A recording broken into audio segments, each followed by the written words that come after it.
आपल्याला अशा पद्धतीचा प्रश्न MTSE परीक्षा 2020 मध्ये आलेला होता।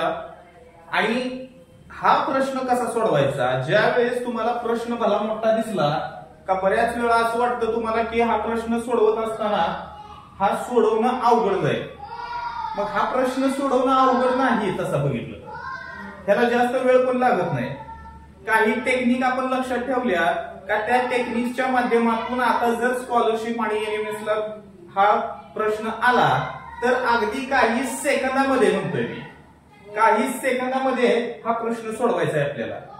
मग याच्यासाठी अर्धा तास घालवायची गरज आहे का? नाही।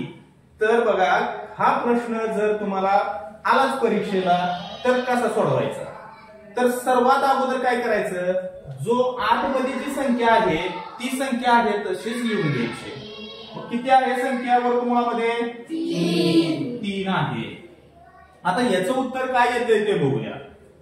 काय करायचं बघा, तर या एका वर्गमुळाला 2 सुरुवातीला म्हणायचं आणि त्याचे डबल करत जायचे, आलेल्या संख्येचे डबल करायचे।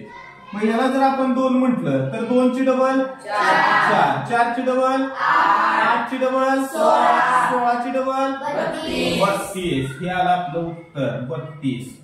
आता या 32 पेक्षा एक संख्या कमी करायची, आलेलं जे काही उत्तर असेल त्याच्यापेक्षा एक संख्या कमी करून वरती अंशस्थानी लिहायचे। मग ह्याच्यात मधून एक कमी केला तर किती? 31। हे झालं उत्तर आपलं। समजलं?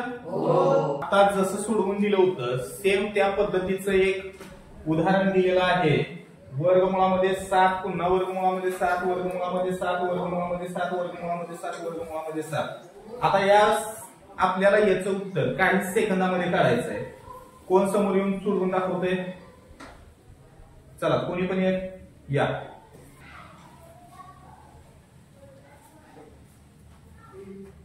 म्हणत सोडव। तर बघा सर म्हणत जसं या मुळाचा 7 हा असं लिहून घ्यायचा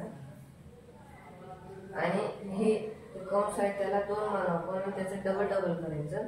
मग 2 चं 4, 4 चं 8, 8 चं 16, 16 चं 32, 32 दोन्ही 64। मग 64 इथं हा असं लिहून घ्यायचं, 64 छेद वजा 1 करायचं, मग 63। Very good.